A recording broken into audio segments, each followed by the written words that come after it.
The recent wave of protests taking place at football stadiums across the country has many debating the ethics of expressing dissent. When, and how, should individuals and communities share their political beliefs? While an important debate, some of those engaging in it often overlook the fact that not everyone feels able to engage in protest in the first place. Many of us lack the capital, political, social, and/or economic means to make our opinions known, and as a result may be punished or simply not heard. Advertisement continue reading below. Nowhere is this protesting gap more stark right now than on the football field.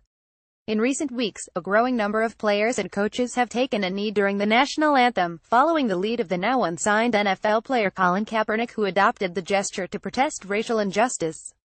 Cheerleaders, on the other hand, have remained standing. Bottom line, cheerleaders are a little fish in a big pond. Michelle Wright, a broadcast journalist and former cheerleader for the Jacksonville Jaguars, told Elle.com via email.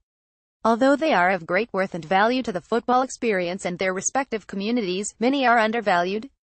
So, to remain neutral, they would take a knee. Getty advertisement continue reading below. Wright's feelings echo those expressed by a number of former cheerleaders who spoke to Elle.com about the protests, on and off the record. All of the over 50 current cheerleaders, cheerleader coordinators, and team captains contacted for the story didn't respond or explicitly declined to comment. Cheerleaders, they explained, are expected to be founts of positive energy, impeccable rhythm paired with toothy smiles and toned legs. They are supposed to be fun and have fun on the field, such a good time that it compensates for the fact that they are, in the best of circumstances, being paid minimum wage with no health benefits by an industry that rakes in $14 billion a year in revenue. Voicing their opinions in public is, in most squads, considered squarely unfun, and so cheerleaders are discouraged from doing it. Many are okay with this arrangement. Dancing for the NFL is a dream come true, they say, and the fact that you can't earn a living wage while cheering is the sacrifice they make for their art. The wages are terrible, yes, but they were never promised otherwise. They signed their contract. There have been no surprises.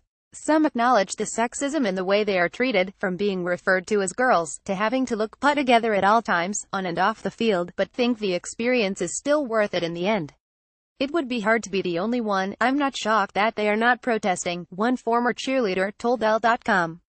It's not that we women don't have an opinion, we have opinions. Many of us have other jobs while we are cheering. There are doctors and politicians out there on the field. We do this because we love to dance, and our job as cheerleaders isn't to create controversy. It's to make everyone happy. Not one woman Elle.com spoke to for this story said she would have participated in the protests. It's simply not the culture of cheering, they explained, and their captains wouldn't have supported them. Also, since cheerleaders are often told how replaceable they are, they felt that they could very easily be fired for taking a stand. One pointed out that even a talented, well-known player like Kaepernick essentially lost his job for making a statement. Few cheerleaders would be willing to take that risk. Getty advertisement continue reading below. Danitha Doe, a former cheerleader for the Indianapolis Colts, said that as a black woman she probably wouldn't have felt comfortable taking a knee alongside her mostly white squad in front of mostly white fans. It would be hard to be the only one, Doe, now a financial coach for women, told Elle.com. Plus the skirts are so short. Another felt that since they aren't the main feature at the game, they shouldn't try to grab the spotlight. If I was still a cheerleader, I wouldn't kneel down. It's not my job. I would be frustrated about what's going on in the country, but I would put my thoughts and opinions to the side and keep on moving, another former cheerleader told Elle.com. We are the appetizers, the players are the entrees. They are who people come to see.